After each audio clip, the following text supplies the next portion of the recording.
Hello, everybody. Um, can you hear me? I should be audible. I think you all should be able to hear me right now. Um, Welcome to this Thank you. um, Zoom session. Oh, thank you, Mrs. Lani. Welcome to this Zoom session. And this is our webinar series about grad school opportunities beyond America, beyond the United States. And it's good to see a host of you here already by 3 p.m. So welcome to Business Today. Welcome to a fantastic session where we are confident that you will learn a lot. And so thank you for joining. And because of the amount of information and the good content we'll be hearing today, I will just get into it very straight. So welcome. If you are wondering why you are here today, um, one moment, let me see if I can pull up um, my pointer. Yeah.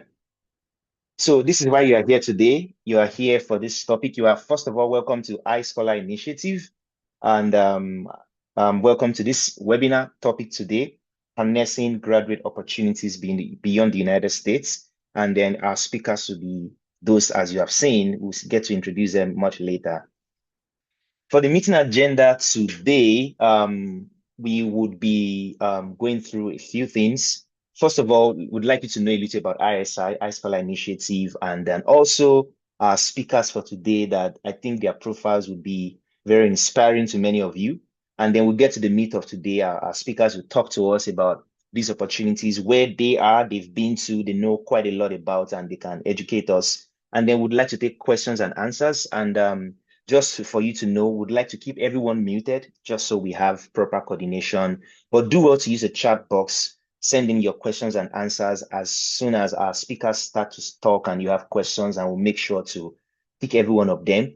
And after the Q&A, we would have the Q&A will cover general questions as you have seen, and then we would have breakout rooms. We want to be more specific so that we can help you serve your needs. We can serve your needs as much as we can. So we'll break out into not physically, but we'll break out into Hong Kong, we'll break out into Europe, and then Australia, so that way you are able to ask specific questions, and then we'll take closing and final remarks. So welcome to the business of today, and I'll turn it over to Vice President of my team, Innovations and Strategic Partnerships, in the person of Mrs. Lawani, to introduce ISI to you. Welcome, Mrs. Lawani. Thank you very much, Zara, Dr. Zara. And good day, everyone. Welcome again. I'm genuinely excited, really, about today's conversation because it touches on something that is very close to the heart of iScholar Initiative. You know, over the years, one thing we have consistently observed is that there's no shortage of talent across Africa. And what is often missing is access to information, access to mentorship, access to networks and opportunities. And at iScholar, we believe that talent is universal, but opportunity is not. So many brilliant students have the ability to compete and even succeed at very high ranking and leading universities around the world. But sometimes they never take that first step simply because either they are unaware of what is possible or because there's no one to show them the way. And that is why conversations like this really matter. So today's webinar is particularly relevant because the global education landscape is changing. For many years, you know, when people talk about studying abroad, the conversation was often centered around a small number of countries. However, the reality today is that opportunities are increasingly global. So there are so many world-class universities, cutting-edge research, scholarships, and a lot of thriving innovation ecosystem that can be found across Asia, as we're going to find out later, Europe, Australia, and so many other beautiful parts of the world. So I charge you today that as scholars, our responsibility is not really to focus on a particular destination first. Our responsibility is to understand the opportunities that are available and position ourselves appropriately to where we can actually truly thrive. So the question should not simply be, how do we get a particular country? You know, the question should really be, where can I find the best opportunity to achieve my academic, professional and personal aspirations. And that's the conversation we hope to have today. So, and we are so privileged, like what Dara said, to be joined by phenomenal speakers who are currently living these experiences. So they've navigated a lot of journeys, they faced so many questions, and I know so many of us, we have a lot of questions on our minds today. And these speakers are willing to share their insights, the lessons they've learned, and also a lot of practical advices. So I really want to sincerely appreciate all our speakers. And truly, this is a global conversation because we have our speakers joining us from different parts of the world at different time of the day. And they are willing to continue to support this initiative to also invest in the next generation of African scholars. I also want to appreciate the iScholar BOT, the iScholar president who is here with us, the leadership team, the iScholar media team, our volunteers, and everyone that's been working behind the team to actually make today's webinar a success. But special shout out to the iScholar Strategic Innovation and Partnership team. They've been so phenomenal working around the clock to make today's session a success. So as we go through today's session, I won't take too much of our time.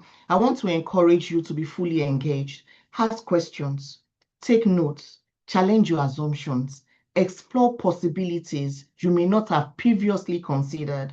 You may discover that the opportunities that you have been looking for is not where you expect to find it. So thank you once again for joining us, and I look forward to an engaging and impactful discussion. Welcome again to today's webinar, and we are very, very hopeful that you're going to have a fantastic time. Thank you, and let me turn it back to you, Zara. Absolutely, absolutely. Thank you so much, Mrs. Lawani. I think that was a fantastic introduction. It's enough to get people's appetite wet, and I hope it has done that. So without further ado, I would go on to the business of today. We would start by learning first about Hong Kong, and we have our speaker, the person of Davis Inyoluwa. I'm trying to take a pass on this, but let me just call Eseguro Tarogene Emmanuel, and he's a PhD candidate at the Hong Kong University of Science and Technology. So please pay attention as we read his bio and before he gets into. So once the bio is read, Emmanuel, you have 15 minutes to take us on this ride and tell us the things you've prepared for our attendees today. So Goshen, up to you to read his bio. Yes, sir. Thank you so much, Dara. Can you hear me? Nice. So I have the pleasure of introducing our first speaker, Mr. Davis Inyoluwa, who is a PhD candidate at the Department of Civil and Environmental Engineering at Hong Kong University of Science and Technology. Mr. Davis' work currently focuses on explainable machine learning models for low carbon concrete and sustainable construction materials. Mr. Davis has maintained an excellent academic performance throughout his studies. He holds a master's degree in civil engineering with a distinction from Covenant University, Nigeria. He also holds a bachelor's degree with a first class from Landmark University. Aside from his research, I'm happy to share that Mr. Davis served as the president of the Association of Nigerian Scholars in Hong Kong for the 2024-2025 term. So you can see that he has a very wide range of leadership and commitment to the international student community, both home and abroad. He is well published. He has a couple of impressive, impactful journal publications. He also has a very good teaching experience, both at Hong Kong, where he's currently at, and also at the Nigeria Maritime University. He has also a track record of securing competitive funding.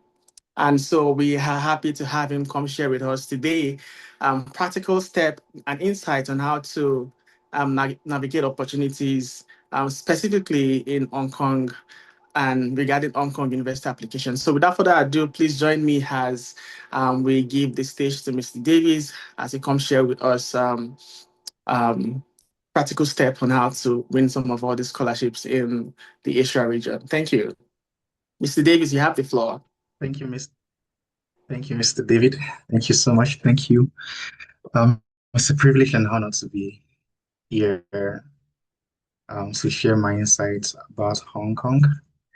Um, this is my outline as we can see. I'll start with telling you about Hong Kong. Hong Kong was a British colony. So in Hong Kong, they speak English. It's one of the official language. However, they speak Mandarin and Cantonese. But you can, live comfortably well in Hong Kong with your English. And Hong Kong is an international city and is regarded as one of the financial hub of the world after London. Um, so I'll begin. So one of the reasons why you should study in Hong Kong, there are so many reasons. Hong Kong is so beautiful, and you can take it from me. Hong Kong is a very beautiful place um, with a lot of cultural diversity. So you meet different people from different race. And Hong Kong is a small place, smaller than Lagos, but it has world-class universities. In fact, out of these 8 universities here on this slide, 5 of them are in the top 100 universities of the world. So Hong Kong is superbly blessed with top schools. And Hong Kong, you won't have problem with transportation. You don't even need a car because they have a very efficient transport system. The trains are working very well, the buses are working very well. So you won't have a problem in Hong Kong. And the one beautiful thing about Hong Kong is that they spend a lot of money on education. So the chances of you coming to Hong Kong using your money to study is very low because they do have lots of scholarship opportunity and lots of funding. So I'll be talking about the funding opportunity more in my discussion today. So I'll go to the next slide. So for the PhD, for people that want to study PhD in Hong Kong is very, very good for you. One of it is because they have generous stipend. That's for the Hong Kong PhD Fellowship Scheme. This is one of the most prestigious scholarship in the world. As you can see, the stipend is about 3,680 US dollars per month, and they sponsor conference and so many other things. In fact, they pay for rent and some other packages that are not on this list. Um, Apart from the Hong Kong PhD Fellowship Scheme, which I'll call HKPFS, which we all call HKPFS here in Hong Kong, there's a Presidential PhD Fellowship and the Research Excellence Scholarship. This scholarship are also very prestigious and they are very good. Um, and for people that are interested in MPhil, the PGS scholarship, which is the Research Excellence Scholarship, is also available for you. So Hong Kong is not just for PhD or MPhil, it's also for masters. For the masters program, they also have very, very generous funding opportunity, very generous. So the next slide, I will start talking about how to go about securing some of this funding and scholarship. So as I said earlier on, the HKPFS is one of the most prestigious scholarship in the world, one of the most prestigious scholarship in the world. And the whole aim of the HKPFS is to draw the best of the best in the world to Hong Kong. So their whole idea is, well, let's get the best set of scholars in Hong Kong. As I said, Hong Kong has like the top schools, and one of the things that make them the top is because of the research that goes on here. And for those research to go on, they need like very, very good students. So every year before now, the fellowship, they've only awarded it to like 300 people, but since last year, they increased the quota to 400, which now increases the chances for a lot of us. I'll go to the next slide. Okay, so for the selection process, I'll skim through the selection process. So for selection process for a PhD, um, you're likely going to go through 5 stages, and the first stage is supervisor. This is like the most important. After the supervisory stage is the department, departments to faculty, faculty to the school, which is the research office, and lastly, the research grant council. So for the supervisor, which is the next slide, for the supervisor, you getting the supervisor is very important because without a supervisor, you cannot um, get funding, cannot secure funding. So getting a supervisor is like one of the most important thing in Hong Kong in getting scholarship for MPhil and also for PhD. Next slide. Um, so okay, so how do you get supervisor? How do you get supervisors to select you? You have to send cold email. And don't worry about this. Just send as many emails as possible. No need to worry about no response. Just keep sending. The moment you have one response, that's all you need. So about rejection or not replying, do not worry about that. So after you get the supervisor, the next stage is next slide. Uh, next slide. Okay, this is like a sample of how to get supervisor. You just send code email. Who are you? What you're doing? Your qualification and all of that. So after you get to your supervisor, the next stage they'll ask you for some of your documents, which is in the next slide. Sorry. Yeah. So one of the things they look out is your academic excellence, your your academic excellence, your academic excellence, your research ability, your communication skills, your leadership, and your proposed research and how it affects Hong Kong. So I'll just go to um, the last slide,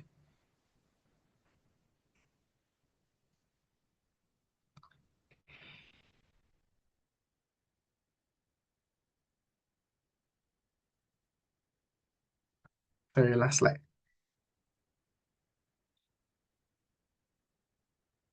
Okay, so everything that was required um, for application is first of all, you need a supervisor, which you send code email. The second stage is you prepare your documents. Yeah, in preparing your documents, this is where you talk about um, your your excellence in research, your how good you are as a student, your leadership capacity, and every of that.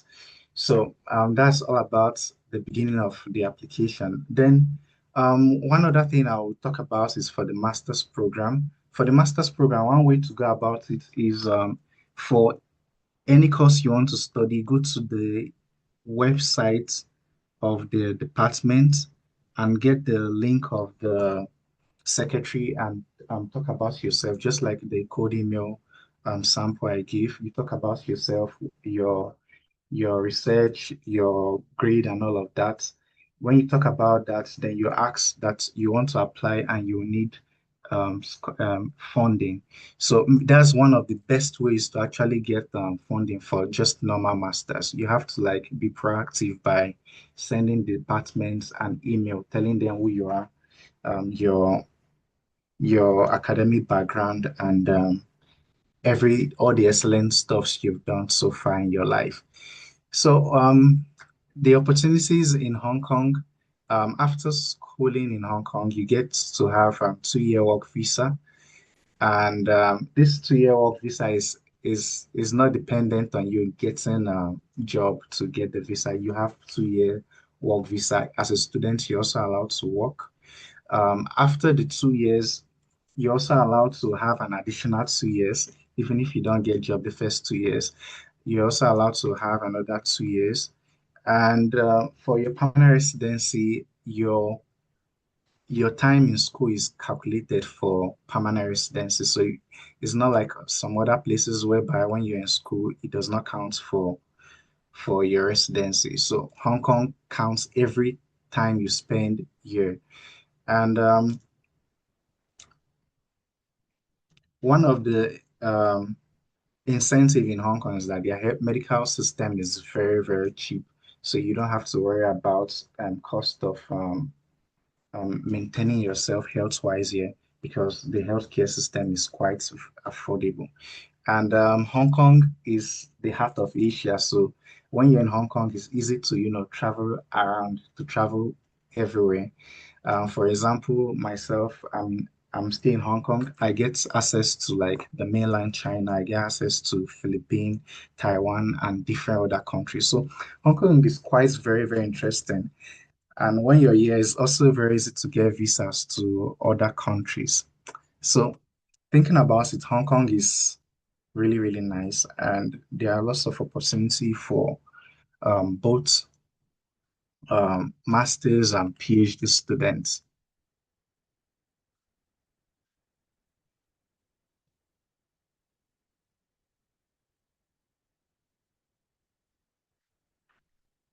Thank you so much. All right. Did you want me to go back to emphasize any of your slides? Yes. Okay, I'll just run through in case you wanted to chat on anything. I know this is one slide that I wanted I wanted the audience to learn a bit from, if you don't mind. Okay. Yeah.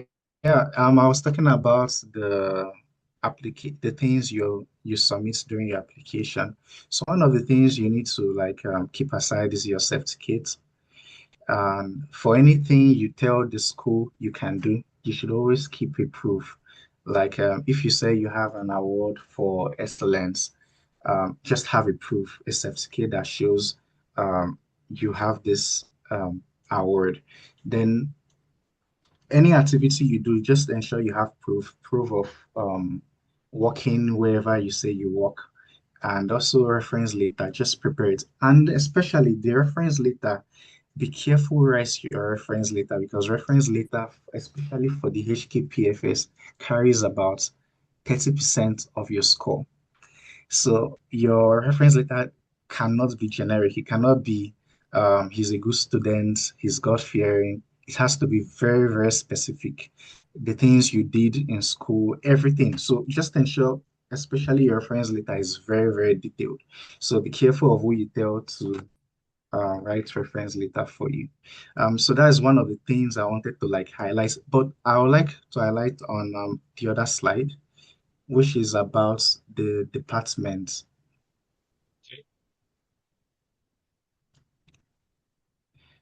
So, um, for every program, whether master's or PhD, Hong Kong always look at these five items: your academic excellence, your research ability or potential, your communication interpersonal skill, your leadership ability, and your proposal. So, for masters, you may not have an excellent academic record, but if you write your statement of purpose in a way that shows you have potential, they are very, very interested in things like that. So, among these five things, you do not necessarily need to be too excellent on all of them. You just need to like highlight the one you are very strong at and make it very, very strong. So, yeah, that's all about my presentation. Wow, thank you so much, Inyoluwa. I think this deserves a round of applause if our audience would like to celebrate Inyoluwa for this amount of information. I was just telling a few of my friends that the types of things you guys would hear today and you started to hear, I don't think they're the things that money would buy. Most times, where we have all gotten to today is because we are privileged to hear certain information that transformed our lives. So I'm so happy that we have about 168 people here joining and hearing good information that has the potential to take you to the next place you want to be. So thank you again. We'll come back when all the speakers have spoken. We would have a general Q&A session. And for those that have just joined, you are welcome to this webinar. This is where we are learning about nursing graduate opportunities beyond the United States. We are focusing on Hong Kong in Asia, Europe, the whole of Europe, and also Australia. And one thing you can also do is prepare your questions as the speakers are speaking. If you have any question, put them in the chat box. We'll make sure to answer as many as possible in the space of time we have. And there will be a breakout room session immediately after the speakers have spoken to you and they've answered your general questions. In those sessions, you can choose to go to Europe, Australia, or Hong Kong, where you can learn more specific questions. So in case you are someone, you've been working on Hong Kong and then you are somewhere close and you need to make some inquiry, Davis is there for you today to speak to him directly in the breakout session before we join again all together. So without further ado, I'm pleased to invite our second speaker for today. Our speaker for today is Comfort, and then Zul, you can go ahead to introduce our speaker today. Thank you so much. Hi, everyone. Thank you, Inyolua, for the wonderful presentation. I'm considering moving to Hong Kong myself. So next speaker is Comfort Adegbemro, and she's a PhD student in crop and soil sciences at the University of Georgia, USA, where her research focuses on cotton stress physiology and precision agriculture. She holds a dual master's degree from the University of Georgia and the University of Padova, Italy, and the master's in biotechnology from the University of Chester, UK, where she studied as a Commonwealth shared scholar.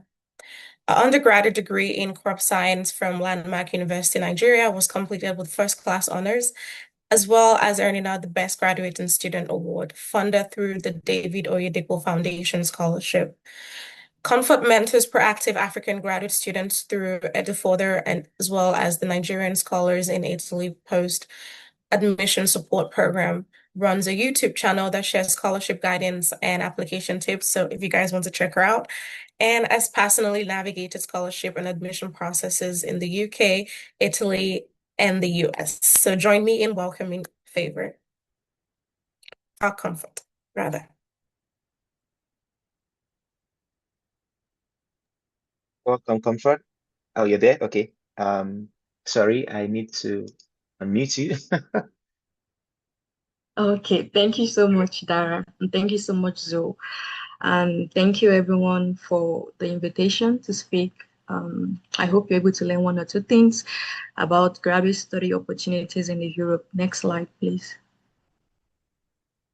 So why would you want to study in Europe? There are so many benefits to studying in Europe. One of the things you want to consider is the affordable tuition. We have universities that are definitely tuition free. And in case you're thinking of maybe sponsoring yourself, there are also universities and countries where you spend less than 1,000 or even less than 500 euros per academic year, considering schools in Italy, in Czech Republic, Luxembourg, Germany, and a lot of them. In Europe, you also have like a strong research culture where you have like world-class facilities cut across not just STEM, but also non-STEM fields. And I would say this kind of depends on the university or the school that you'll be sending your application to. We also have opportunities for like dual degree programs. That's one of the opportunities I also benefited from while I was in Italy, where I got to complete my second year of master's at the University of Chester in the US. And also we have exchange programs whereby even within Europe, you get to study not just in one university, but multiple universities across multiple countries in Europe. And there is also the opportunity for internships and volunteering, especially if you're running a 2-year program for like your master's or maybe more than 2 years for your PhD, where you also have like youth exchange programs that are fully sponsored and catered for, and other Erasmus training programs. So that's something you could like explore when you're in Europe. Next slide, please.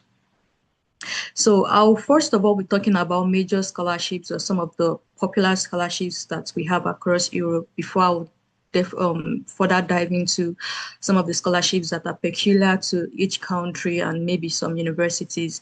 So the first one is the Erasmus Mundus Joint Master's Scholarship, which is a very popular one. And it lets you study across multiple, I think between 2 to 3 European university. So there are different programs under the Erasmus Mundus Joint Master Scholarship, and depending on the program you select, you can study in Spain, study in Germany, study in Italy, study, in different countries within Europe. And it's not just for STEM, it's for both STEM and not non-STEM programs, and it's usually fully funded, where you have like a monthly stipend of approximately 1,000 euros per month, and it covers your travel. So if you're looking towards applying for this scholarship, usually the application opens around October and runs through January. So we also have the Commonwealth Scholarship, and the Commonwealth Scholarship has different forms. There is the Commonwealth Masters, Commonwealth PhD, the Commonwealth Shared Scholarship. I was a recipient of the Commonwealth Shared Scholarship, and it's a very good one, whereby the CSC and the university would sponsor your program, and it's fully funded. When I mean fully funded, covers your visa, tuition, studies, stipend, everything, and even for some tests or maybe COVID tests during my time, some of these expenses are also reimbursed to you. Chevening Scholarship is also a popular one by the UK government, which is fully funded, and this is only for MSc programs. We also have the MasterCard Foundation. It's not only in UK, it's cut across other countries, but popular MasterCard Foundation scholarships in UK is one for the University of Cambridge, and we also have for the Edinburgh University. The Rhodes Scholarship is also a popular one at University of Oxford. Then the PTDF, which is specifically for Nigerians, is also another one that you can consider, and it's for both MSc and PhD studies in UK and Europe generally. Next slide. So scholarships by country. In Germany, we have the DAT scholarship, which is a popular one for both MSc and PhD. And I think there is also a DAT scholarship that lets you study in, is it Ghana or some other African countries? But specifically for Germany, we have the DAT scholarship. There's also the SLE postgraduate program that allows you study in Berlin. In UK, I mentioned before the Chevening, the Commonwealth, the PTDF. There is also the Alan and Nesta Ferguson scholarship, also the AFOX, which is like specifically for Africans at University of Oxford. We also have the Felix Scholarship, which is also for Africans and maybe some people from India. In Italy, we have the Macy Government Scholarship. And in Italy, you could also have universities with low tuition, and some universities also accept second class lower grade in case you are worried about that. And for PhD, it's usually based on the call of application for each university. In Luxembourg, we have the University of Luxembourg, where you have MSc scholarships, and there is also the PhD job page, where you have lots of PhD opportunities that are posted like jobs, including the annual stipend that would be given to you, and it's more like a contract. And it's you should also know that in Luxembourg, it's very strong in non-STEM courses when you talk about finance, accounting, and all of those things. But one thing you want to consider is the high cost of living, especially if you're thinking of self-sponsoring yourself. And in Netherlands, we have the popular Orange Knowledge Program, OKP. And in Wageningen University, there is the African Scholarship Program, which is also fully funded. In France, there's the Eiffel Excellence Scholarship. And some universities also have their own funding, like the Paris-Saclay International Masters Program. In Hungary, we have the Stipendium Hungaricum Scholarship that is fully funded, and it also has a wide range of fields. In Poland, we have the Stefan Banach Scholarship, also known as the NAVA Scholarship. In Highland, we have the GOHI, that's the Government of Highland Scholarship, and also the Island Fellows Program. In Sweden, we have the SISGP, which allows tutu, and also in Switzerland, we have the Swiss Government Excellence Scholarship. Next slide.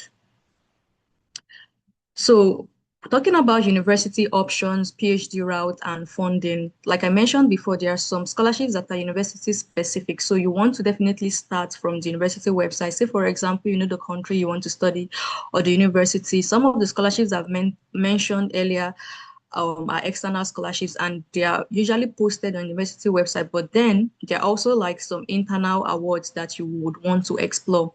And PhD route in Europe is not like in North America, where you have to like hold email professors sometimes. Definitely you might have to still reach out to professors, like, oh, if you want them to be your supervisor, but usually you would have like calls for application that each university will post. Then you definitely have to apply, and if the instruction is, oh, reach out to a supervisor, then you go ahead to reach out to a supervisor. You can also search on websites like Find a PhD and, the university portals. And then there are some external scholarships that definitely accommodates PhD generally, just like the Commonwealth Scholarship, like I mentioned. In terms of funding, we have fully funded, whereby it covers literally everything. We have partial funding, which is just tuition or stipend only. Then if you're also considering to, fund yourself, you might want to look out for low tuition schools that I mentioned that we have in maybe Italy and Czech Republic and some other countries. And there is also something called the regional or income-based funding. And this is specific to Italy and maybe some other countries in Europe, but I can only speak for Italy, whereby you can apply based on your family income and tell them that, oh, I don't have a lot of money. You present how much it is each members of your family are, earning per year. And based on this, you can get certain fund. But I would say that this would only work when you're already in Italy. People usually don't use this while they're in Nigeria and they can't present this as a proof of fund. So you might have applied as a self-funded student, but while you are in Italy, for example, this is also an option that you can consider to, get more money. Next slide. So things that you need to know before you apply, I would say you have to be specific, know your course, know your program, what level, is it MSc or PhD, which country or countries are you interested in, what are your funding is, are you willing to sponsor yourself or are you looking for only fully funded? Because I think you being able to decide on this would, save you months of unfocused searching. Your grades also are very important. Most of them want 2-1 first class, but then some schools still accept 2-2. So you also have to consider this and check for schools that are not very competitive, depending on your grade. Gather experience in terms of research, internships, volunteering, and all of those things, and make sure that you are checking the deadlines for each of these scholarship. In terms of exams, maybe like GRE or English proficiency, most of them would definitely require you to be able to speak English. Some can accept WAEC, certificate like in UK if you have like C4 or more than C4. And some schools in Italy or other European countries can accept like a letter from your university certifying that you are very proficient in English language. GRE is rarely required, but some schools and some program might need, so you just have to be on the lookout. And the cost of living is something you want to check. And for non-STEM and STEM, you just have to check the scholarship. Most of them usually will cover both programs. So don't just assume that this scholarship is excluding your field. Next slide. So to wrap up, I would say you definitely want to do your own research. Check the official website. It's good to be on all of this WhatsApp group and Telegram, but don't just rely on the information there. You definitely want to go to the official website yourself to check out things. Apply for multiple scholarships, be proactive, and hone your own work, own your writing. Even though you receive rejections, be passionate and just remain persistent. For resources, you can check out Victor Agboga on YouTube channel.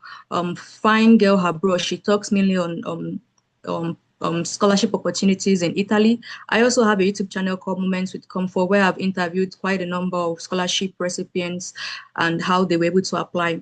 And I have a playlist, maybe I'm going to send a link in the chat, where I've compiled videos where I've interviewed people on studying Europe opportunities. And on LinkedIn, if you're interested in studying Italy, you want to check out the Nigerian Scholars in Italy page, where they post regular updates on admission, application fees, and the funding opportunities that are available for each university. Website like findaphd.com. And you definitely want to ensure that Google is your friend, in terms of searching for scholarships. So I would end by saying that the barrier is not in your background, but information and timing. And I would say you kind of have both now. So go ahead and put this to work. Thank you so much.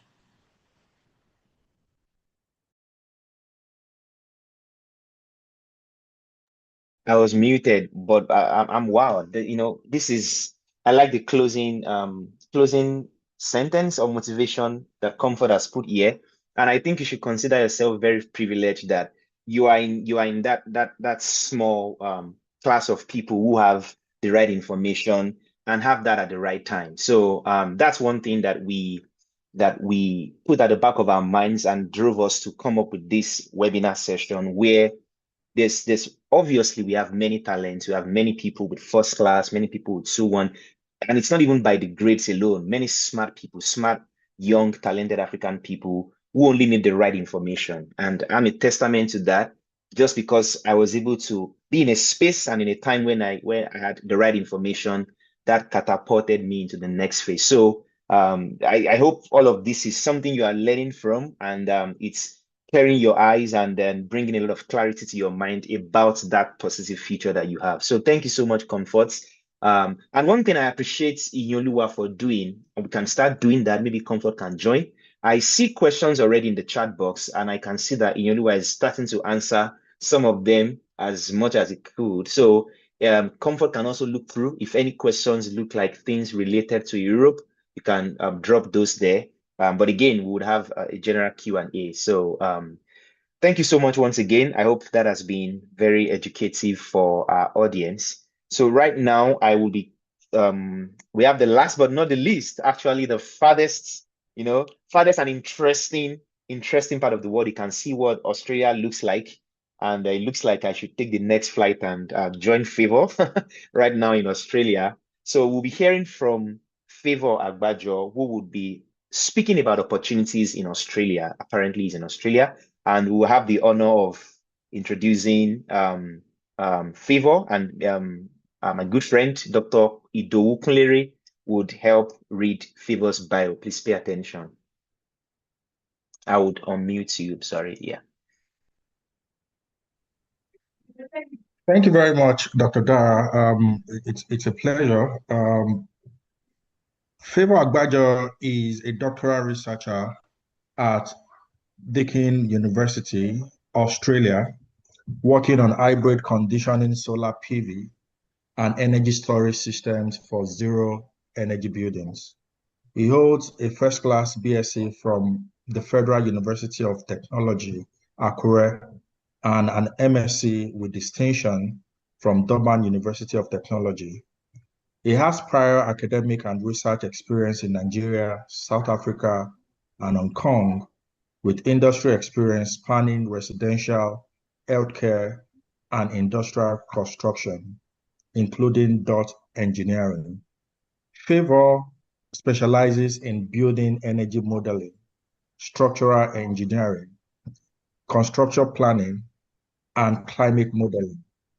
His research spans zero energy buildings, sustainability, integrated energy systems, energy storage, and construction informatics, with 10 plus publications and over 500 citations. He actively mentors prospective graduate students and first-time researchers and contributes to the scientific community as a reviewer for high-impact journals. Favor has received several awards, including the prestigious Annie Award 2024, Young Talents from Africa Prize, Dot Dean's Merit Award, Faculty Award, and Gold Award as top master student, amongst others. He is affiliated with the International Association of Engineers, the International Association of Electrical, Electronic, and Energy Engineering, the International Society for Energy and Built Environment, and the Nigerian Institute of Building. You can take it from here, Favor. It's such a pleasure to have you. Okay, thank you, everyone. Am I audible, please? Yes, we can hear you, Favor. We can hear you. Okay, Loud and great. clear. Thank you, everyone, for the opportunity. I'm greatly appreciative from the organizers for the opportunity to speak with the audience. Without further ado, I'll just launch straight into the stuff for today. Please, can you share? Yes, thank you.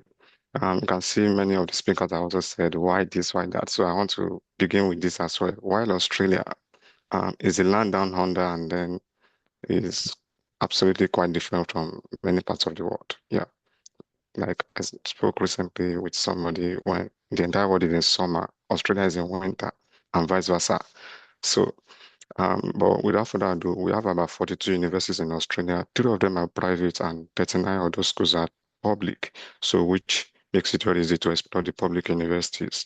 And about 7 of them are in top 100 universities globally. You can check that in QS World University Rankings, and which makes it to show that they are fostering on cutting edge research. Um, we have a lot of them that are world-class experts, and many of them have been laureates of Nobel Prizes within their respective field. And I must also highlight this that Australia ranks high in many subject-based rankings in the world, especially with respect to different STEM and non-STEM subjects. For instance, if you're in sports science, there are universities that rank higher. If you're in medical science, a lot of them rank as a very top-notch universities globally. Another thing is that Australia has very strong research culture and infrastructure as well. You have cutting-edge research facilities you can explore, and you have the support to carry out those research independently. They want your original thinking, and you are much relevant to give your best with it. You have the maximum support, and you have top collaborators. For instance, a lot of schools partner with the top other universities in the world. Is in part of my slide, but I don't know if it will be projected as well. But you can have the full slide later. So a lot of top collaborators from different parts of the country and different parts of the world partners with many universities in Australia. And also, it gives you an opportunity to leverage on industry partnership. For instance, if you're doing your master's, you can go for internship, or they attach you with industrial experience. Some of your coursework load are based on you linking up with industry partners to give you practical experience of what you're learning. And the same thing goes for PhD. They connect it with industry partnership. And one good thing about PhD is that it opens you wide to different opportunities with respect to conferences and workshops beyond your school. And most of them are free. If you are somewhere in Australia at times, you get to attend free workshops within your field. Um, Quickly, I'll go to another part that is quite fascinating, which is the multicultural environment. I must say, Australia is among the top 10 most labeled cities in the world. Melbourne, Sydney, and Adelaide. They are among the top 10 most livable cities in the world if you consider the Economic Intelligence Unit Global Livability Index. And even with respect to students, you can check the QS Best Student rankings with respect to best student cities. About two of them, same thing with Melbourne and Sydney, they rank among the top 10 globally for the 2026 rankings. And then another something that has to do with the miscellaneous is that, for instance, we have the HDR resumption. We'll talk about that later. It gives you some flexibility. Maybe you are to resume at a particular semester, you're unable. They give you flexibility to do that. And it also brings about work-life balance. For instance, some students, maybe those that are not fully funded on their scholarship for masters, you have the opportunity to work. And even some PhD students also can do that as well. And it's a family-friendly country because they know the land down under is very far. So they even encourage you putting your partner in. For instance, if you have a partner in the course of applying for visa, they will open that page for you, and then you are able to put in, and to some extent, they can even fast track your response on time. Is a safe and sane city, and you don't need to worry about maybe security issues, and it also give you post-study opportunities. I must say, for instance, if you're a master's student, immediately they have like a postgraduate work visa. And if you are a PhD student, most of all these opportunities, you can get some pathway to employment and permanent residency within your program, which is a very top-notch approach as well. And I'll quickly look at some things. We have the postgraduate and higher degree research programs. So in Australia, for instance, it's quite a bit dynamic if you are within the master's program. So we have two sets of masters. We have masters by coursework or research because it's a very research robust country. So for instance, if you are doing masters by coursework, it's most short. The time usually between 1.5 years, or some can span towards 2 years, depending on the nature of your program. In that is taught work and it's course work or thought-based.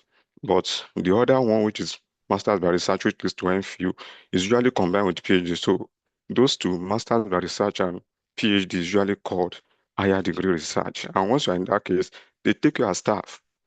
Even though I'm a student, they take us as staff once you're a PhD student. And it makes you easily to be able to align with your supervisors or whatever. And that's one thing. And then another thing with respect to supervision, I move to the PhD section now, is within 3 to 4 years.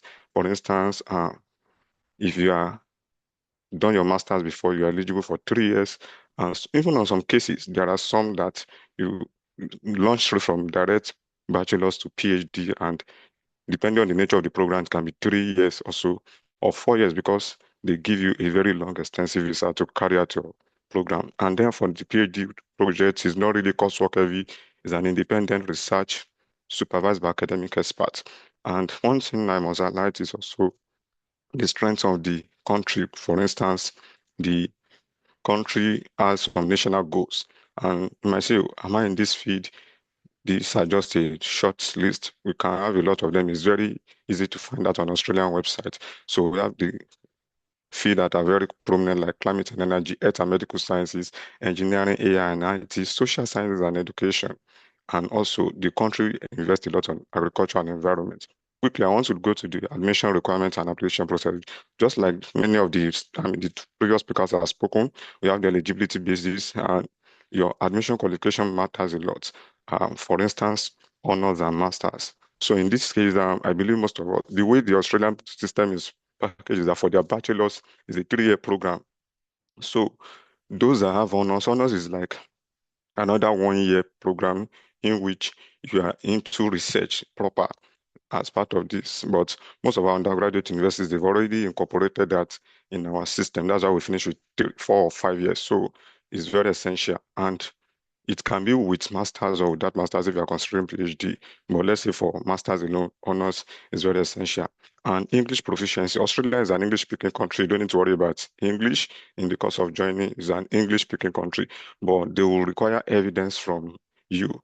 So depending on the uni and also depending on your exposure, you might need to show evidence. I've not written any of these tests. I just need to show evidence from my master's and bachelor's degree. So perhaps you can get that maybe while in school or after school as well. The relevant research or work experience. Perhaps you've gone through a long route with respect to work experience. You can tender that as part of your eligibility, because some people want hands-on students that have gone through the route before. Then another thing is the academic transcript and certificate. Most of the time, they are very essential with you for you to certify them, so you can get them certified by a lawyer or a legal person within the society. Australia want to have a strong evidence-based application document. And that thing is your research CV, which should be quite research focused. Your statement of purpose can be optional. I didn't use statement of purpose in my application, and I can count the number of students that don't use it as well. Then list of publications. These ones are majorly higher degree research heavy. Research proposals, reference letters could be optional as well. I know schools that they don't care much about reference letters. So with little highlights I'm trying to give, most of all these things are dynamic depending on the university you are trying to consider. Remember, I said we have about 39 public universities. So depending on each of them, then another thing is searching a university supervisor. You can easily search university website, but thankfully I've attached another Excel sheet to give you list of scholarship and about 25 universities out of the country. So I shared it with the one of the organizers earlier on. You can explore that as well. And we have faculty profiles and publications in such a way that you can easily find them. So I just gave an example. You can just say, find an expert. RMIT. RMIT is Royal Melbourne Institute of Technology University. So it's a major university in Melbourne Central. And you also have to look at emails, how to reach out to them, and how to not involve yourself in something that can lower your chances. Some universities require EOI. EOI is just expression of interest, just like you express, I want to apply to this university, and before and after full publication and what have you. Please, next slide, please.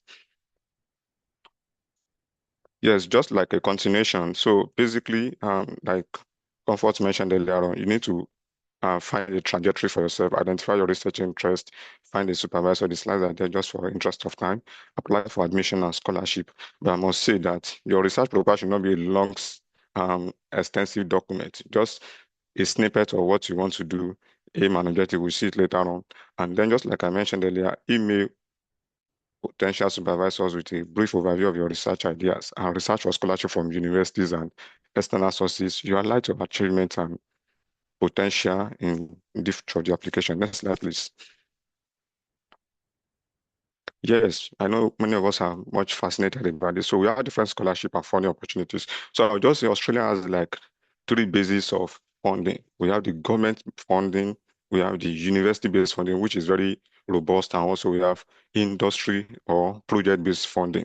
So for instance, but I'll first start from the master's aspect, just like we have Commonwealth in maybe UK or some part of Europe. So a very much prominent one for masters then is called Australian Awards. So you just have similar package like Commonwealth Share Scholarships or Commonwealth Master Scholarship or MasterCard as the case may be. So it's very full for you to explore. So we have Australian Awards, which is a government-based scholarship. And one thing is that they make it for middle and low income countries so that it boosts your chances because just like I said earlier, it's a multicultural society. A lot of Asians are here because Asians explore the opportunities there. So they made that Australian Awards to be very unique to low income and middle income countries. And a lot of African countries are listed, Nigeria is listed, and they tailor each application to different countries. So if you're in Nigeria, Ghana, whatever country you may be, it's very high. And it goes with full funding, with everything. Then for the government funded for PhD, we have the program called Research Training Program, which is majorly by the government. The government allocates a lot of investment on research every year. And for instance, this is possible because if a university graduates a PhD student, the government paid just for one PhD student about 80,000 Australian dollars.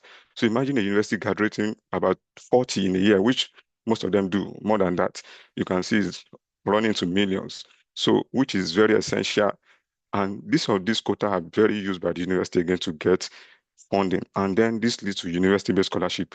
So it's very easy for you to explore most of the universities. You just type the university name and you can just say, for instance, Monash University Postgraduate Research Scholarship. It's very easy to put it like that. It will link you straight to the scholarship website. You can say UNSW is University of New South Wales, which is in Sydney, or University of Sydney. Just type the name of the university and the scholarship.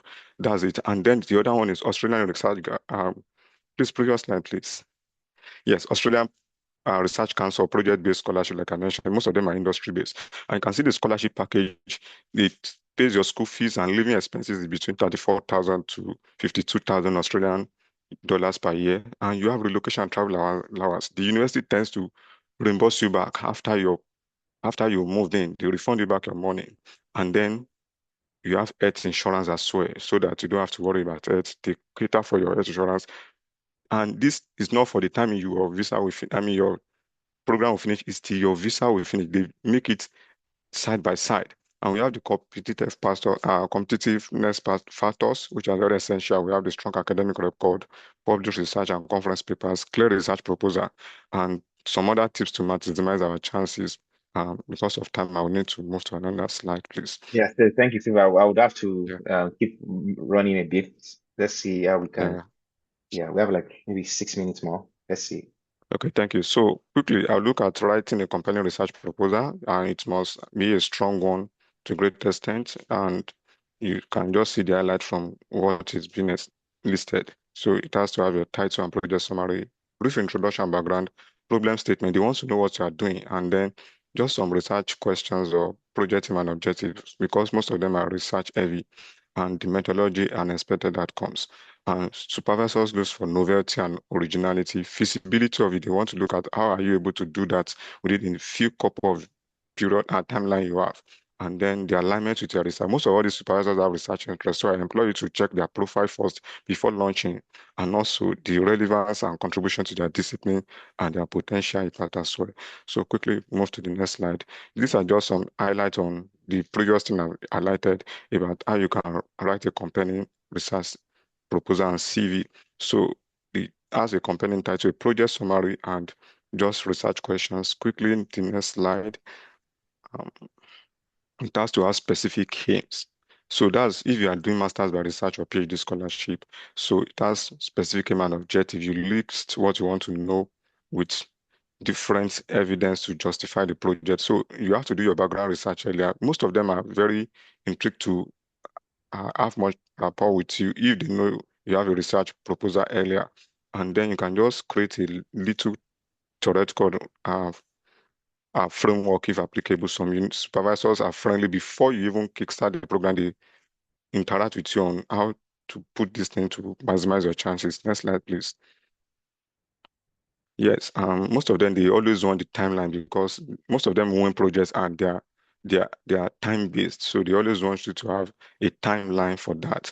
Then includes just a brief reference of bibliography, and the length of research should not be much. Just within 3 to 4 pages is generally sufficient. Next slide, please. Yes, this one just goes straight to crafting a research CV, which is essential. You have the highlights there. It has to do with your email, your name, your they want to, most of them love evidence if they are able to easily access you. So perhaps you have a research ID, Google Scholar, or Seed, ResearchGate, you can put it there. Even LinkedIn, you can put some of them there, but it shouldn't be that bulky. Academic qualifications, some with grades, some without grades, it's optional. Professional area, career objectives or research interests, work experience, and some things to help you. You are won awards before, indicated there. Leadership roles, soft skills, very essential. You can put it there. These are the tools you can use and you can highlight them in the course of your research. Also, career objectives, list of publications or conferences, volunteerings, and also referees. Then next thing, please, next slide, please. Yeah, this is just a practical section. Maybe I'll just skip this. I've made it a bit automated. Maybe when we're in the, if you are interested, I can just pop out some of them. So it might take some time if I'm to go in depth into this. So, but these are just some major takeaways that supervisors want your email to be clear and coherent. And you have to show your evidence by selling yourself politely. And also you ensure you understand what is covered and how long the scholarship might last. Explore the documents required by most universities. Some universities require expression of interest. English test, as I mentioned, you may or you may not. Some require you applying through an agent, but not all, just a very few. You can go ahead, please. Yes, so I will also highlight that you apply early and be mindful of time difference. Australian time zone is very tricky, very, very tricky. So please take note of that. And also explore collaborative options. Like I said, the organizer will share the link and the slide with you. So I've just told you earlier that most universities in this country partner with different universities. And I've seen Nigerians winning this. They just have the dual PhD. So it's even double this thing for you. You are finishing your PhD with dual degree. So a lot of universities are listed there, and we have one our speaker from Hong Kong. Some universities in this country partner with the Hong Kong Polytechnic University, which is very essential. Even by virtue of chance, my co-supervisors from the Hong Kong Polytechnic University. So they put that into perspective when they want you to have that holistic experience and exposure. So we have a different number of them, and the list goes on. And also, just like I highlighted earlier, you explore different avenues for RTP, for Australian awards, which majorly for masters, industry-based. There are lots of them. Review your documents before applying. Understand program conventions. Most of the time, some people say, "I'm not looking for I'm not seeing my program." For instance, I'm into engineering, or let me say energy management, and my supervisor is a purely mechanical engineer, but my school is architecture and built environment. So don't be sidelined or stereotyped to the program name you have in your bachelor's or master's. So I will advise that the name or the convention can change from what you had before. And also when making applications, please choose quality over quantity. I see the supervisor discussing, I have this, I won't pick him up. I've seen that because of the way some package the applications. So avoid generic proposal applications and emails. Next slide, please. Yeah, see, these are just a few call to action. You need to be passionate in this thing because at the long run, resilience is very important. Scholarship applications can be quite daunting. And you also have to be familiar with application rounds because they have different rounds in a year. And it's not just maybe all the universities are putting the application for once. It runs from January to December, depending on the one you have. Some runs concurrent, like University of Melbourne, they have over 1,000 scholarships. I'm telling you, for international students. So you can be lucky for that, but some deadlines are passed because it runs from January to December, depending on the university. Why we still have a lot of ones that are yet to be open. So please, I want you to be focused and understand the convention with each university, with each location, and which setting, so that it will be able for you to familiarize yourself with your deadlines. And above all, I always recommend people to stay optimistic, commit everything to God, because you might have done your best, but you just see that providential factor pushing everything to play. So thank you very much for the audience. I'm grateful. Wow, wow, wow, wow. This you don't need to be told that there's a lot of intentionality that has gone into preparing these slides. It's just like Fever took us around Australia, as big as that continent and country is. So we're really grateful to you, Favor. You've helped us demystify all of these things that were once a confusion zone to many people. So we would be going soon into breakout Zoom sessions, and those would last 10 minutes. So that means that in the next 10 minutes now, you would have the chance to maybe ask more specific questions. And those sessions will be directed by three of us here, Kunlere, Mrs. Lawani, Zul, and also Gushen. So you should get the prompts to join the Zoom sessions in a minute. Let me get that done.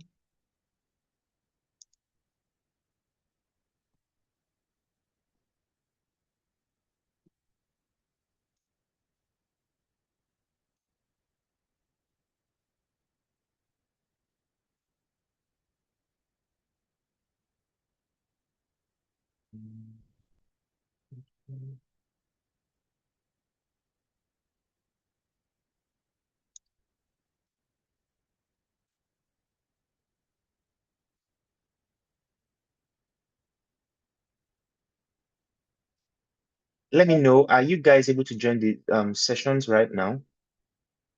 Okay, yeah. So I see people joining the sessions already.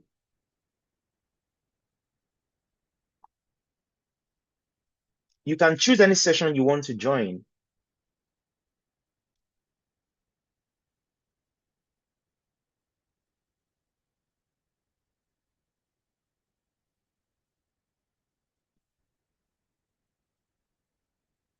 Please join different Zoom sessions.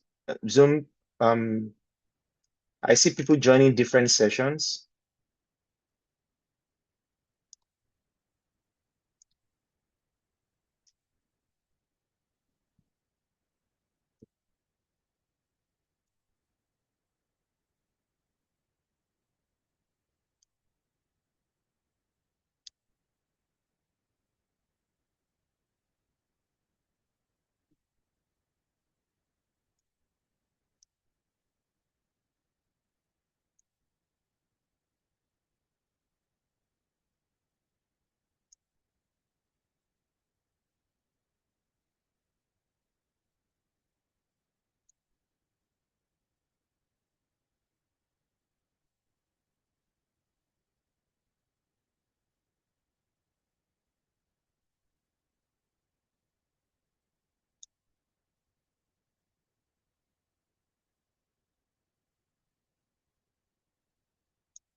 Can you all hear me?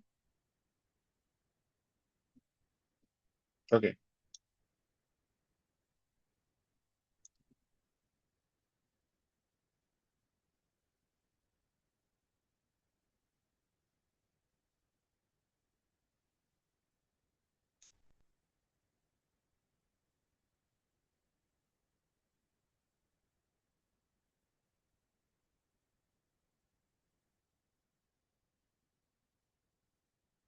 So thank you all. I think there was a glitch on my end. Oh no, the breakout. We're just having a fantastic.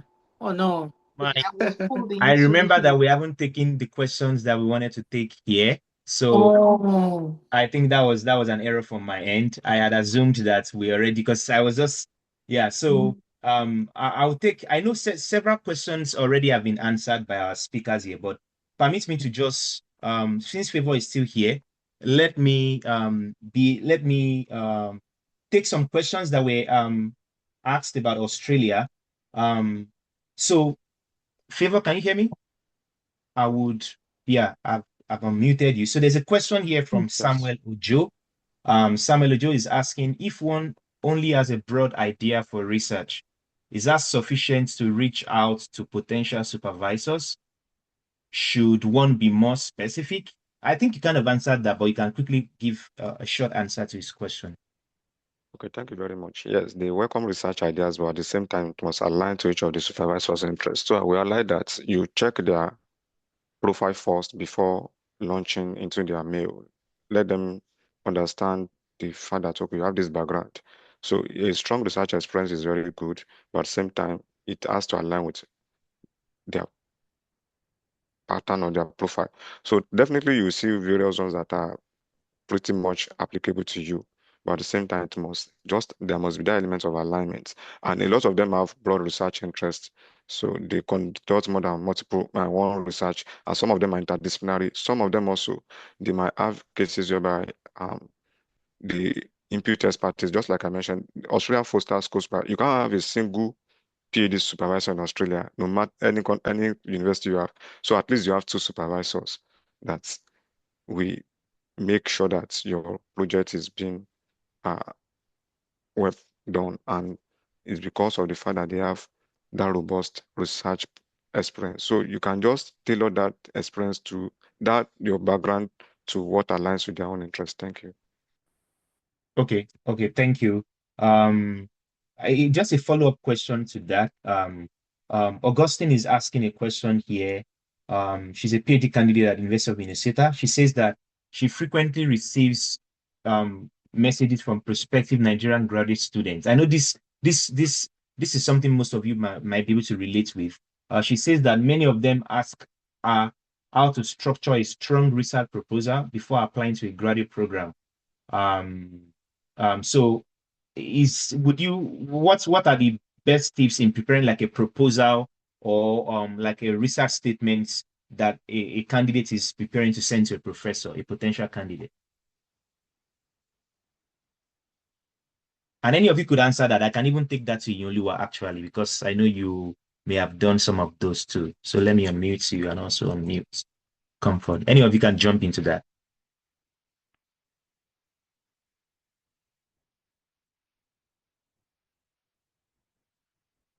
Can you come again with the question? Okay, the question is that what would be the best tips in preparing a research proposal that a potential candidate is trying to send to a professor about an interest area that they've come up with?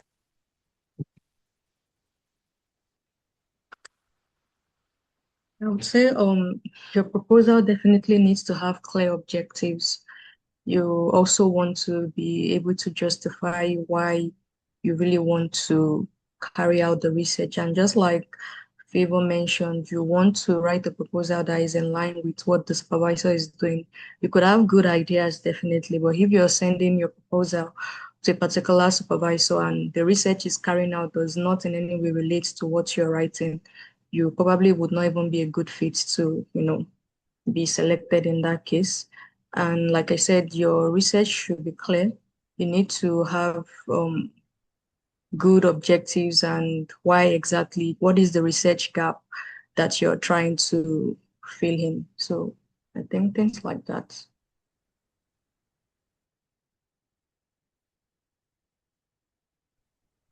I could add by saying, be careful how you use AI in writing your proposal.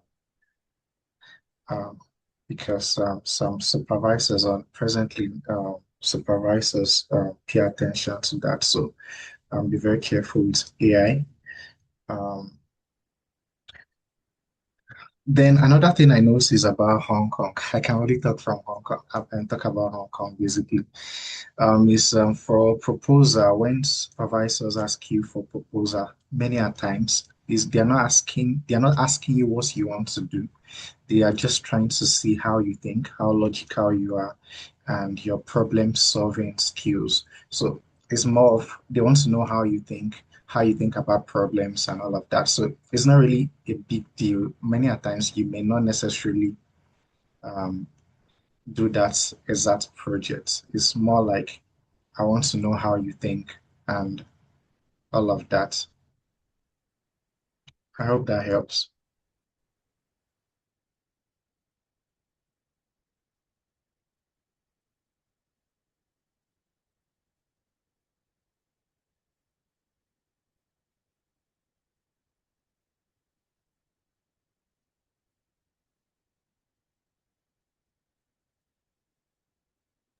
I know, Dara, I think you're muted. I don't know if it's just me, Dara.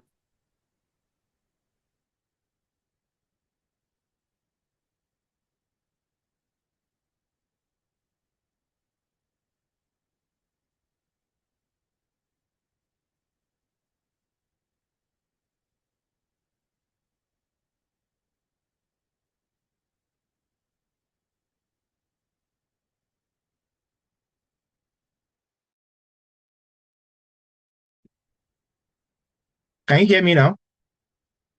Okay, thank you so much. Yeah, I don't know where the glitch came from. So I was asking if are there people still in the breakout sessions? I want to make sure everybody that needs to hear these questions and answers, they're able to hear that. Yeah, I think everyone was forced out, so like we're all here. We should all be here. Okay.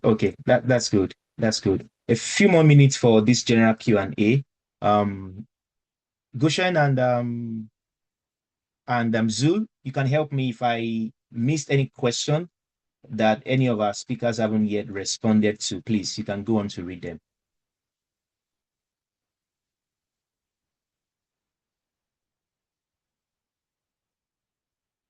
I just saw one here from Charles. Okay, I see it has been answered already. Okay, I think most of our questions here have been answered. Just one moment.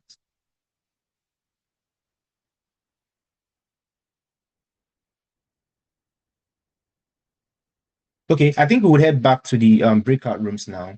So that way we might be able to get everyone. Let's see here. Okay, I've tried to open all the rooms again.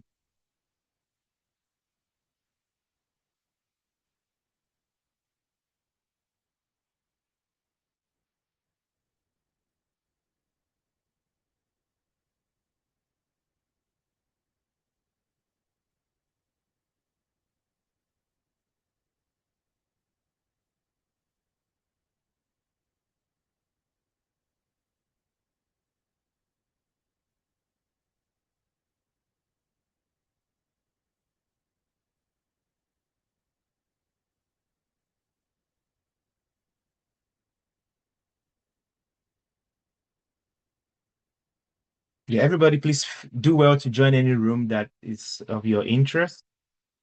Let me see where I am currently.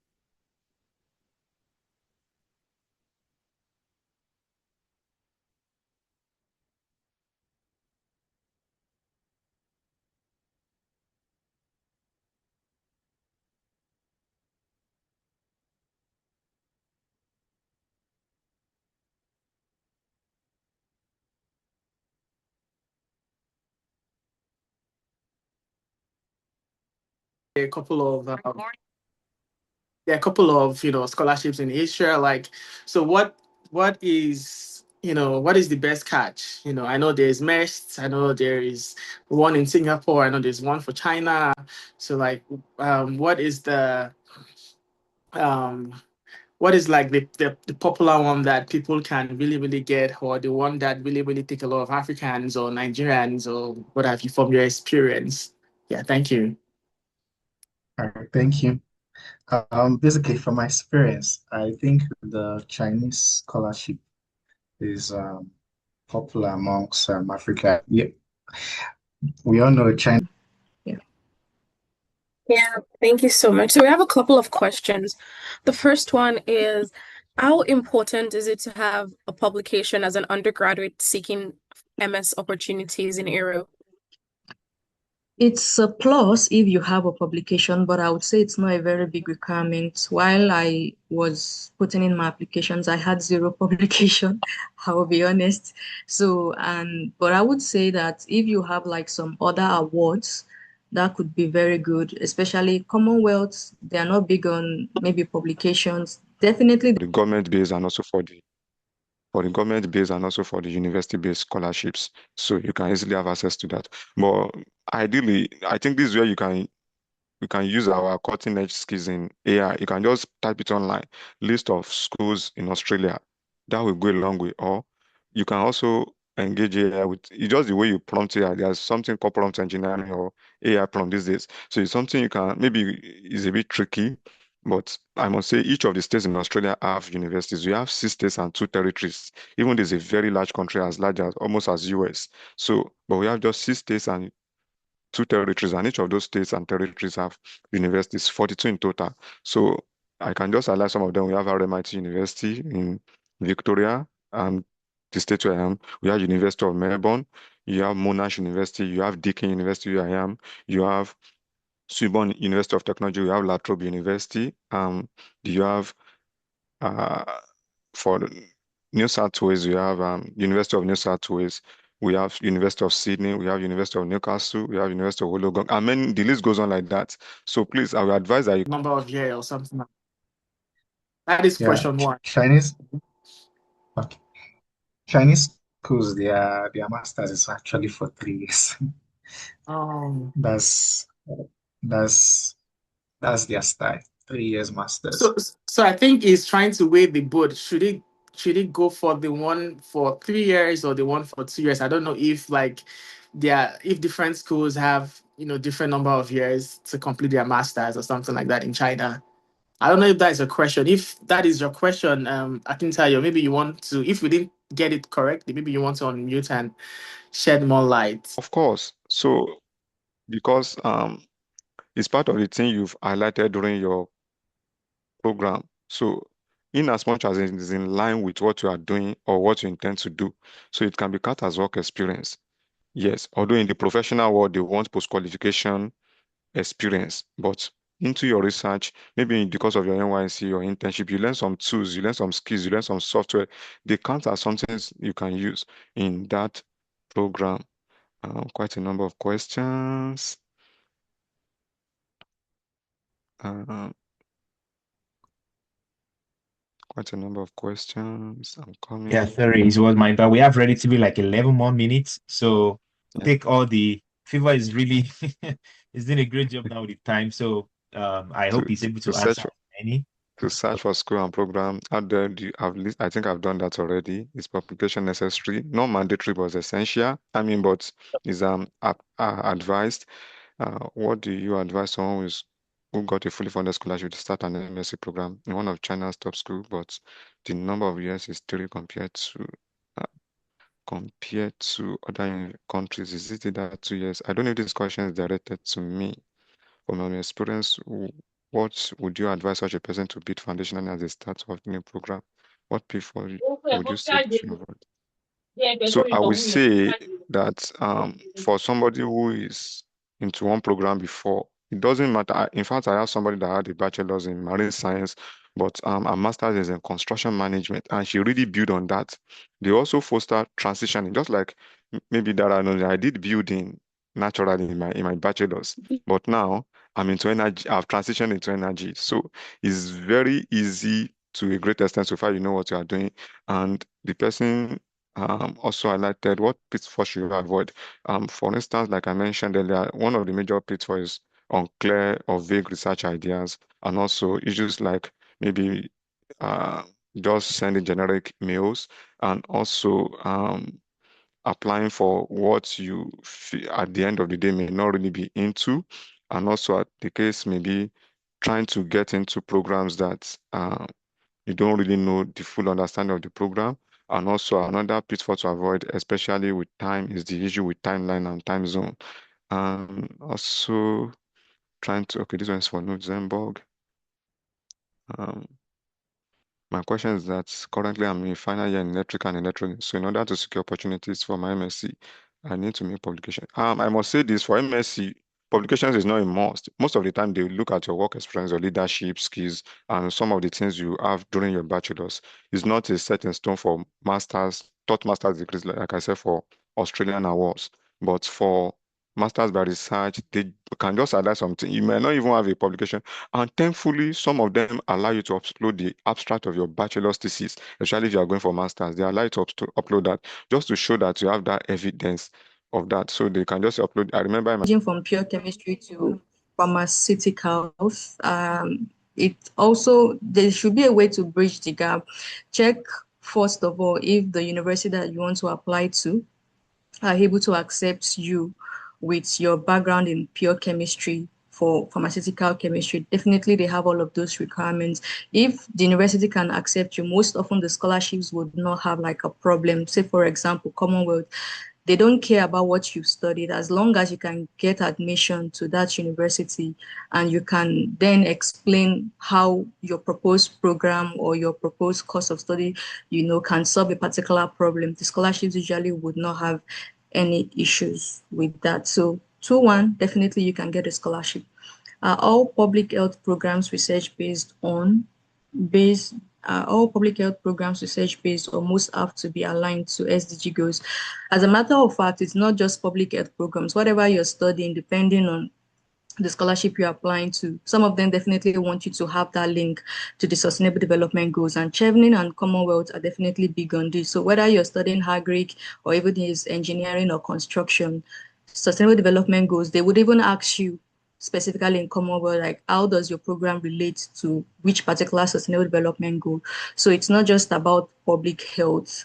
And I don't know what you mean by research-based. If it's in the UK, it might not be research-based. Most of them could just be taught programs, and then you could have some masters that are also like masters that are thesis-based or research-based. So it just depends on what program that you're applying to. So you have to like check that out. I have Comfort, okay. can we take some questions from some of the people who has their hands raised? Oh, So okay, that would be great. can Fatai go first?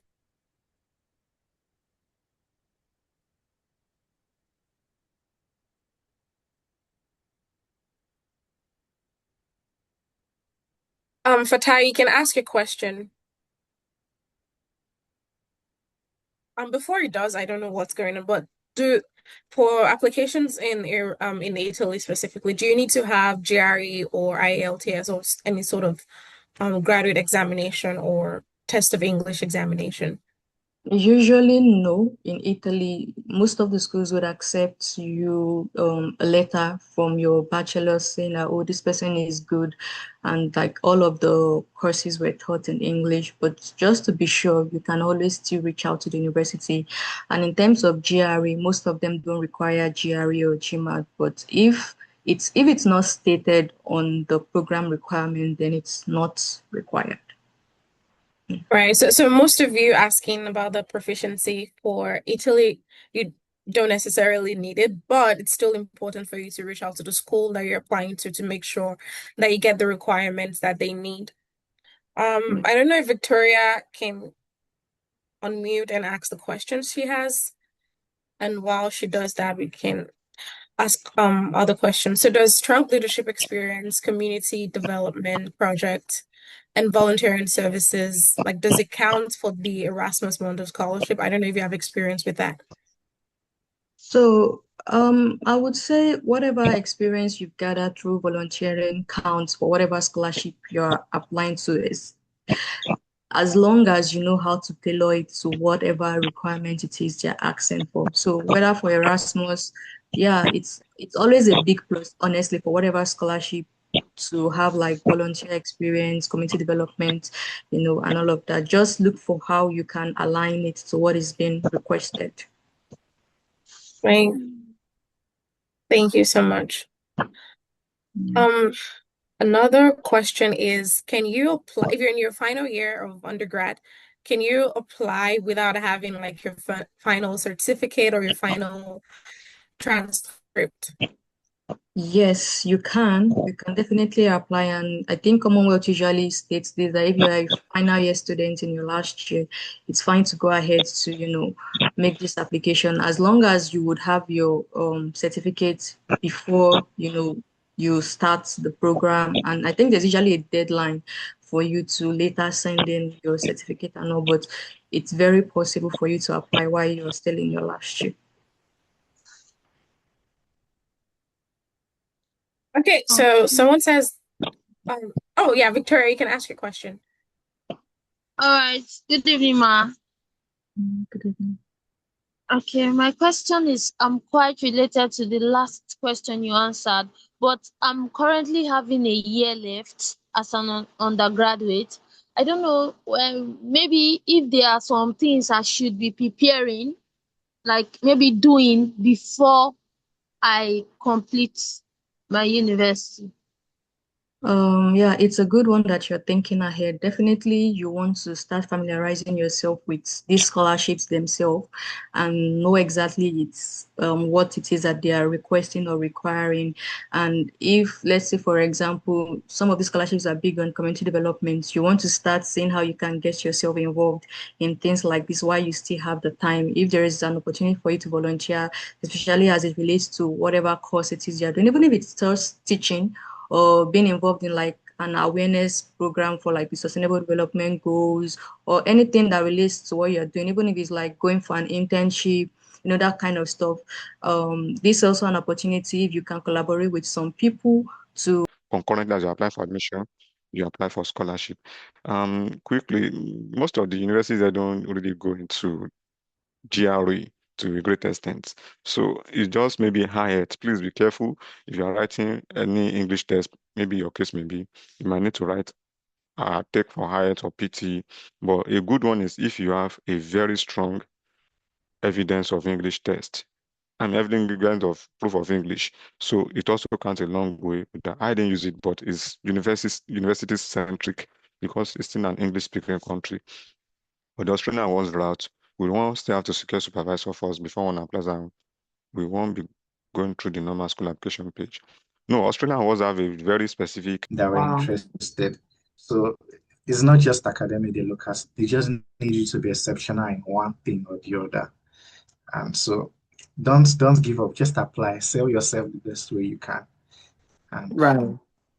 you who knows. Okay, I think we have a Dara, how much time do we still have left? Sorry. So here you actually have 1 minute more, and then it's So going to. please, guys, there's a link here to that we want everyone to fill, like to tell us how the webinar went and what kind of webinars you want us to hold. And also, when we go back to the main room, in case we're asked that, to share what we learned, any of you can step up to, talk on, anything that you got from the breakout room as well. So if you, I would indulge you guys or. there's something called legalization of documents that some of these countries usually would require you to do. Not just you. UK is very simple. Apply for admission, get a scholarship. You don't have to go somewhere else to legalize your document. But some other countries usually would require this. So start getting yourself familiarized with these things on time so you know, so you don't just think, oh, it's straightforward. Then you get into the middle and everything starts looking, difficult. Yeah. It's closing in 7 seconds. So do also use the link in the chat box for your feedback. So we'll join together. Yeah, thank you so much, Confident, to everyone who asked questions. If you do have questions, please ask them in the main room. Thank you, guys. Thank you. Hello. Thank you, everybody. I hope it was a productive breakout room session. I hope you got help on your specific questions based on what you were curious about. And yeah, we've really spent a good time in this webinar. And again, be reminded that this was a core information session, hoping to get you started or wherever you are to put in that momentum for you to be able to take whatever you've learned today and then work on it. So this is RSI. We are obviously going to have more of sessions like this where you get to learn more. And this is a webinar series. So please do well to use the chat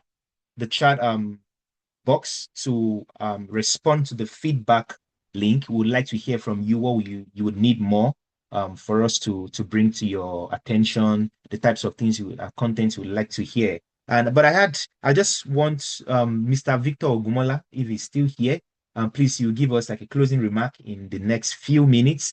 But I had something to read a comment from one of our funders and partners from ISI. who is in the United States here. So he said, I'm just going to read that to you in a moment. He said, hello, everyone.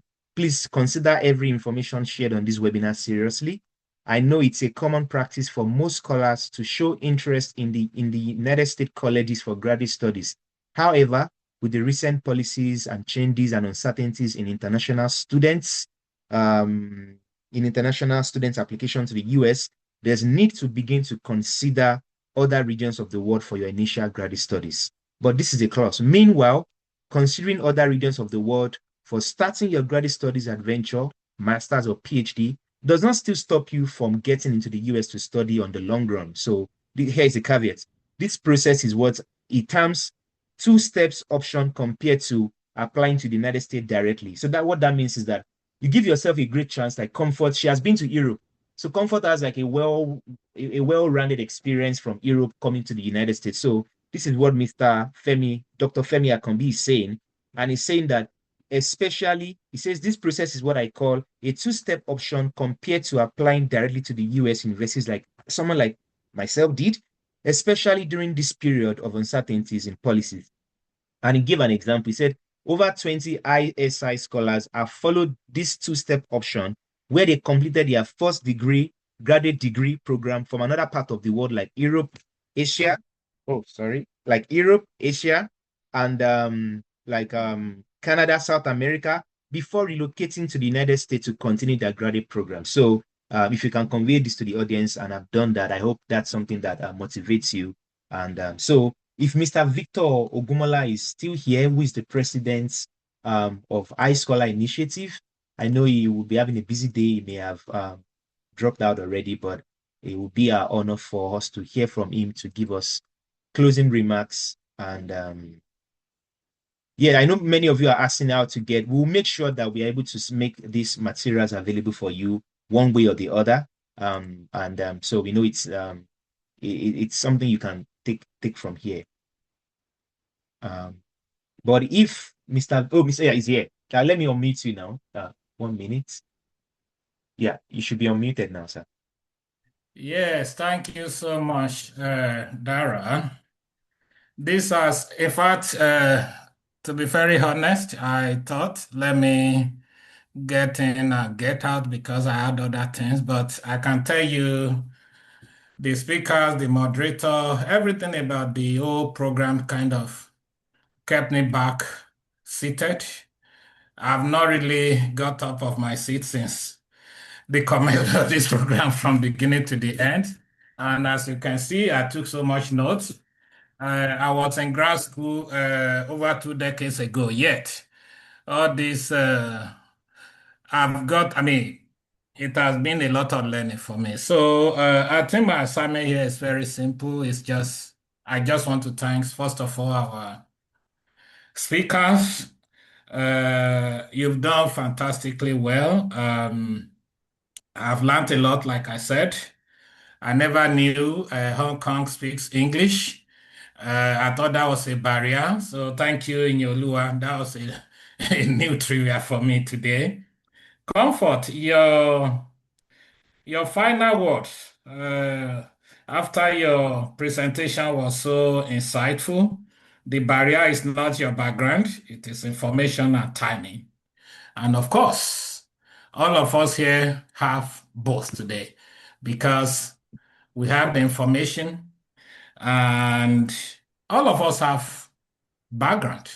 In fact, like our VP said at his opening remark, talents are so universal. Everybody has gotten one talent or the other. What is uncommon is the opportunity. And the opportunity to open the window of opportunity is the whole reason we are doing an initiative like this. So being informed is a very valuable way of opening that doors of opportunity for you. Favor, thank you so much. I think one of the highlights of your detailed presentation borders on how flexible, accommodating life could be in Australia, especially when it comes to immigration. We all know as Nigerians, we want to always have the choice of whether to stay wherever we go to study or not. So when you go to a place where they make the whole process a lot easier for you to bring family, because when you bring family, of course, you could have your focus and have your mind together in a place. So that is also a very good learning for me. I just wanted to mention that. So on behalf of the leadership of ISI, I just want to thank you all in your comfort and favor. That is so insightful, and thanks for your time. I know a lot must have gone into this. The presentation of 10-15 minutes is a product of maybe nights of, sleepless nights of preparation. So thank you so much. And I want to also particularly thank our leadership team, the Innovation and Strategic Partnership. Mrs. Lawani, thank you for your leadership. And of course, the entire team, Dara, Idowu, Goshen, Sue. You guys, you do a lot to advance the vision and mission of this organization.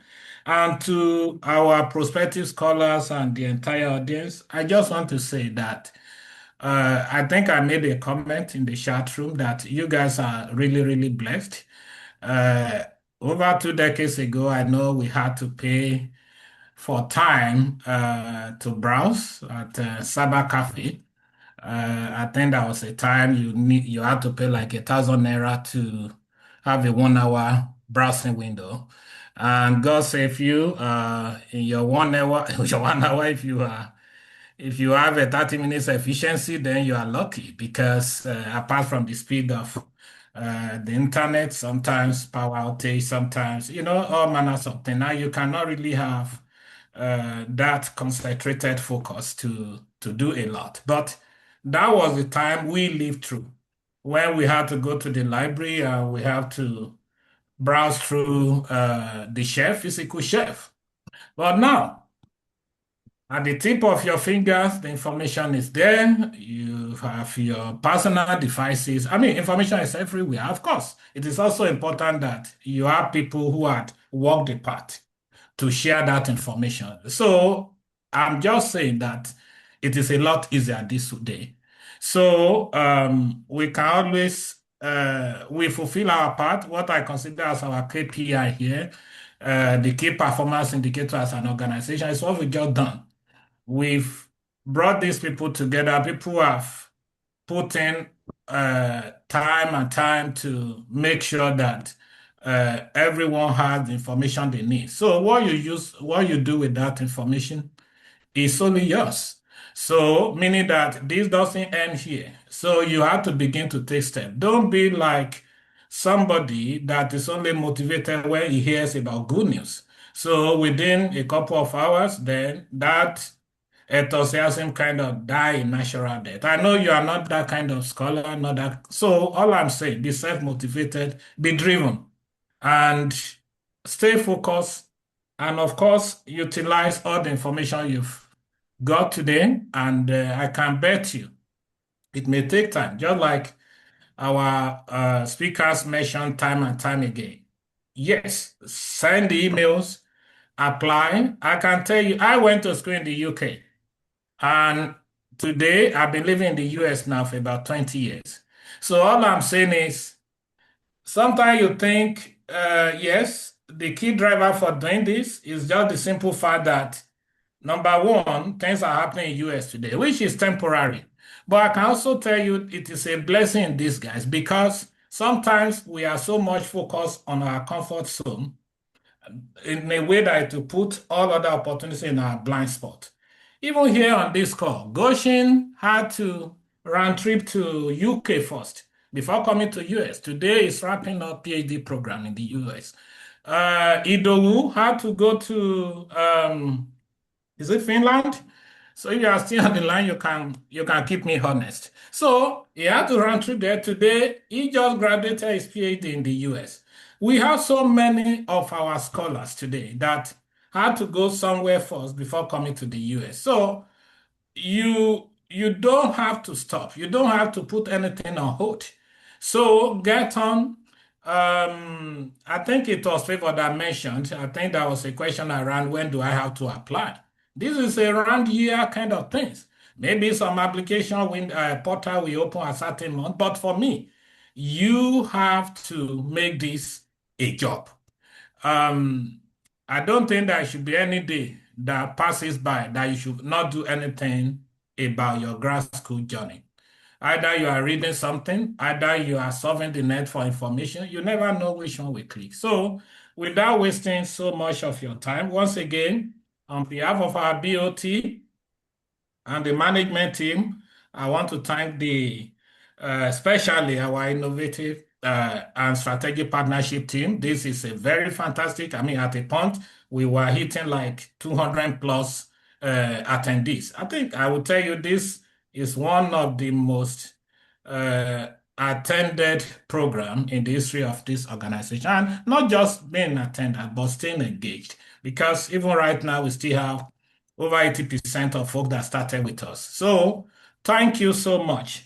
Again, our audience, our prospective scholars, we also want to see you. And all the program today, maybe except for Mrs. Lawani and myself, everyone, I think I had Dr. Akambi's name. I'm not seeing the list of attendees. He's So, still but here. the majority of attendees here today are scholars like yourself. So that should motivate you. That should make an impression on you. And I can tell you in another 2, 3 years, you should also be sitting where Dara is sitting today, where Comfort is sitting, where Favor is sitting, where Goshen is sitting, where Idowu is sitting, and of course, where Inyoluwa is sitting, and also be giving back because that is what ISI stands for. It is not just enough to take opportunity, but you should always look back. Because right now, you are very hungry for information, you are hungry for growth. Then, the easiest thing for us to do as human beings generally is to forget. We forget so easily. Now, I have no reason to worry about grad school. I have new challenge. Every stage of life has its own challenge. But you must also reflect and understand that where you were 5 years ago, 10 years ago, 20 years ago, some people, even more people, are there today. And it could just be a word of advice that will change their own story. So all I'm saying, whatever you take today, please continue to pay it back. They say pay back or pay forward, whatever it is. You have to do it for people coming behind you. So thank you for spending your Saturday with us. And like Dara said, I think there's going to be more of this. And personally, I look forward to more of this. So stay engaged and stay focused. Thank you and God bless. Thank you so much, sir. I think at this point, you all should give yourself a round of applause. So let's see rounds of applause is sent here. You should pat yourself in the back for staying long enough to hear this. And as our expectation and our hope is that in the next few years, we'll be part of the move helping other people find information. So I hope that I can see many of you in Europe, in Australia, in Hong Kong, wherever you want to be doing great things. So thank you again. You are welcome to join ISI on LinkedIn. And you can see that displayed on my screen here on Facebook, on Twitter, on our website, and we also have information session that goes out on our emails. But I think LinkedIn will be a great place for you to get started or anywhere where you can see periodic information about ISI. We have Monday motivation that goes out where you can be encouraged. A lot of our media is doing great work. So tell someone about ISI, and I'm looking forward to your success. So thank you. We appreciate you, and enjoy the rest of your weekend. Bye-bye.